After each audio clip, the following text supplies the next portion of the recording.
Hello, hello, hello. Welcome to another episode of Off the Cuff with Cliff. If you've never seen us before, we're going to have a conversation. Greg and I have a conversation. I'm going to introduce him in a minute, but forget I told you his name. But at any rate, today we're going to talk about fishing. If you've never watched our show before, you're going to find out it's off the cuff. You want to watch it to the end because the subject might change back and forth. I'm going to make Greg a little bit uncomfortable whether he likes it or not. So, Greg, you are a fishing or aficionado. Is that what we would call you? Sure, you could call me that. Call you that, right? And again, my co-host isn't here. Sheba's in New Jersey. I'm in California visiting some family. I saw Greg walking down the hallway with a fishing rod in a mall, and I said, hey, let's talk about fishing. So tell me about fishing, Greg. Why do you like it so much? A lot of it is just like you get to pursue a goal, and like most of the time it's pretty achievable, so you can achieve it. But some of the time it isn't, and it's hard to achieve, and then it's rewarding to catch them. Let me tell the audience, just so you know, full transparency, I hate fishing. I hate fishing. But he was so passionate about talking about fishing, I said, I got to get you on the show. What type of fishing do you do, Greg? I mostly fish for bass and trout, but I've done like all different kinds, like offshore, like saltwater, and like a bunch of stuff. Is bass and trout freshwater or saltwater? Yeah, it's a freshwater. Freshwater. So mostly I fish in lakes and rivers. Okay, so it's not like you go into somebody's pond in their backyard and you're fishing like a little kid, the little rods and then fish them. Okay, so I know you enjoy fishing, and I had read someplace one time that fishing can help mental health. Is that true? I believe that. You believe that, right? Yeah. So do you feel relaxed when you're fishing? Sometimes yes, sometimes it's pretty frustrating. It's frustrating. Why is it frustrating? You just like stuff doesn't always go right, Right. Like I said, you're trying to achieve the goal, but like it's fishing, not catching, right? I guess so. So do you feel bad for the fish when you catch it? Not particularly, no. Okay. So we'll talk about mental health. Now, you and I had a very, very interesting conversation about technology, right? And I'm a believer, and I'm actually going to share you on two of my playlists because I think technology is slowly destroying humanity as we know it. Would you agree with me? I wouldn't say that like at the moment. Okay, but fishing. So you have technology in fishing? Yes. Okay, don't mention any brand names because if they're not paying me, we're not going to use a brand name. But tell me about the type of technology they have. So technology and fishing has kind of been a hot topic recently because there's been a new form of technology that came. Hold on, I want to go off the cuff. Have you ever had a mochi donut? Yeah. Describe a mochi donut. It's like don't think too hard. Don't think too hard. Okay. And do mochi donuts come in different flavors, shapes? Yeah. Types? You can get them in all kind of flavors. Are they different shapes? Like bubble, like a donut ring, but like bubbles around the outside. And what makes it so special? I really don't like that. You don't like them? Okay. We're even now. I don't like fishing. You don't like donuts. I love mochi donuts. Oh, I like donuts. That's straight. You don't like mochi donuts? Yeah. All right. So let's get back on topic here. So we'll talk about technology again. Again, don't mention any names. They're not paying me. I don't want any names. Go ahead. So there's been a new form of technology that comes out. Originally, like you used to go out and kind of just look at what's around you and try and figure out how to catch the fish that way. Now, then it progressed a little bit. You used to print out the bottom on a piece of paper. Then you could look down, and now you can look forward. But that doesn't sound fair to the fish. I think some of it is. And isn't fishing a sport? It's debatable. It's debatable. Yeah. I don't think golf's a sport either, but go ahead.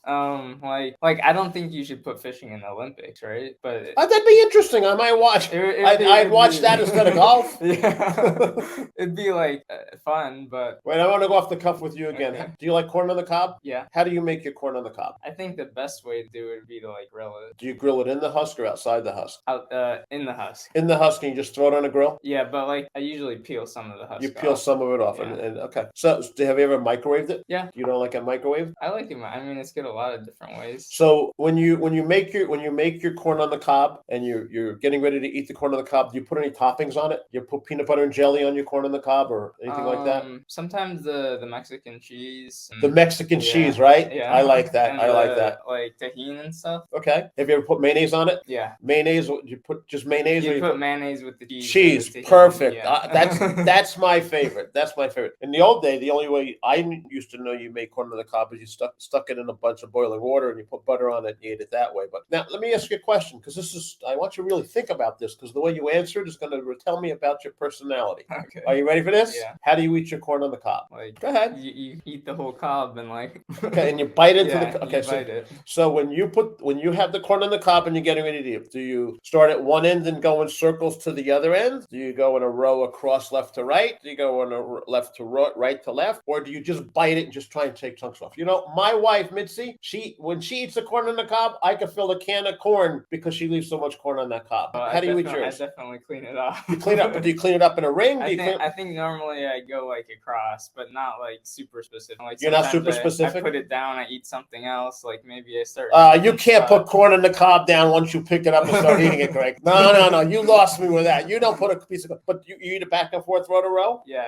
Okay, so what that tells me about your personality is you don't like to do anything extraordinary. You just want... You're boring. You go from left to right or right to left, row to row, row to row. Is that how you eat corn on the cob? Are you a boring person, Greg? I mean, I don't know. I would argue I put it down. So but I don't... Yeah, I get it. Yeah, so you lost me at that. Maybe I started in a different place. Do fish like corn on the cob? Some fish, yeah. Not on the cob, but like you get the little pieces really? of kernels, yeah. Do they like sweet corn or white corn?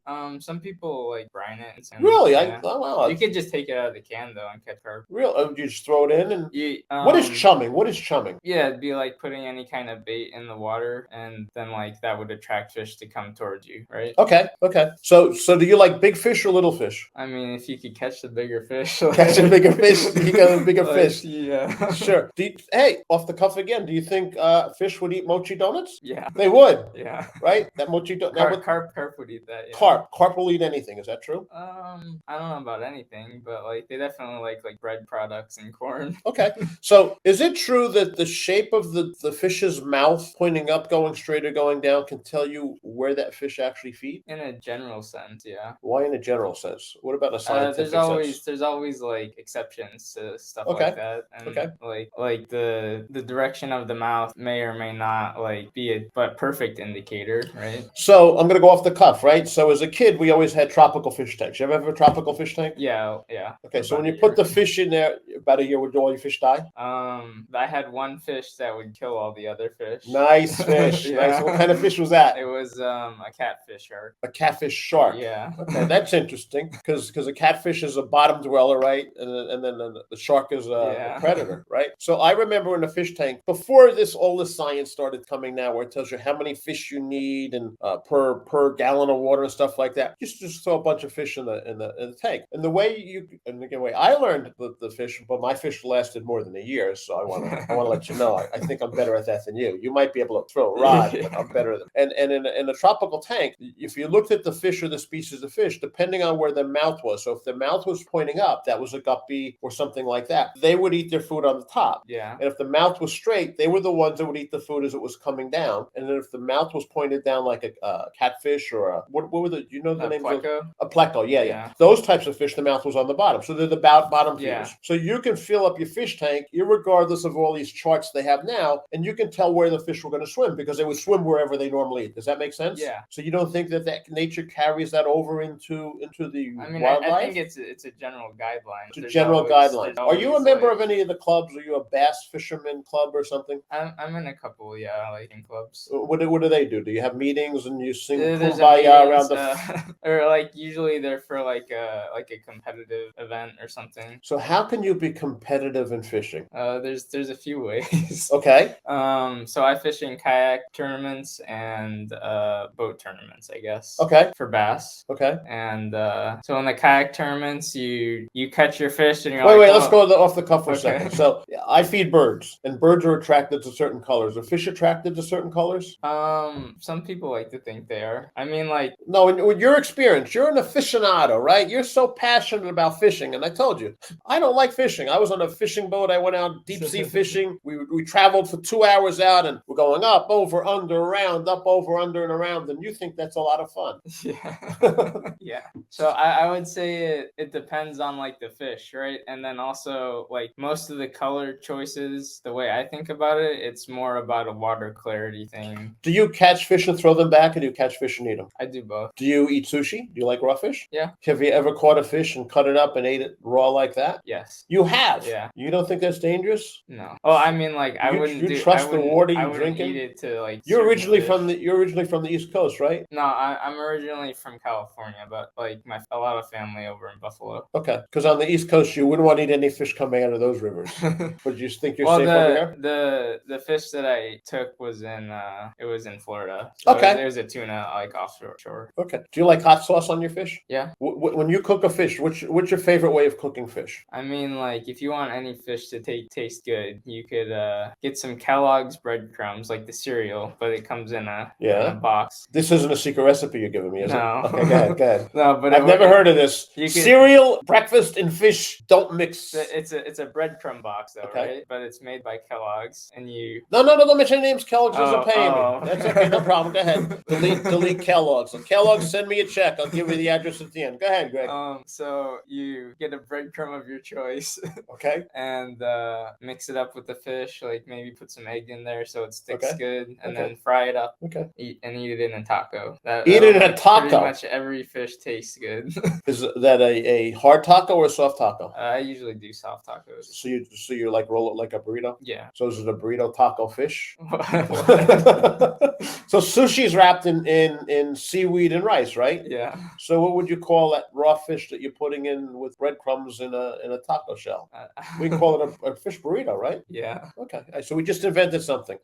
Anything you want to add, Greg? Anything you want to tell our audience about anything else about fishing? No, you don't. All right. Thank you for watching. And once again, this is Off the Wall with Cliff, where we make mistakes. We don't care about the mistakes. We constantly change the subject. And more importantly than that, I'm going to ask you to subscribe and hit that bell. This way here you can see every time that we come on. Please share this video. I want to thank Greg, the fishing aficionado. He did not convince me that I want to start fishing again. That's okay. And I'm definitely not trying that recipe. That sounds... Anyway, Greg, thanks a lot. Good to see you. Thanks for being on the show.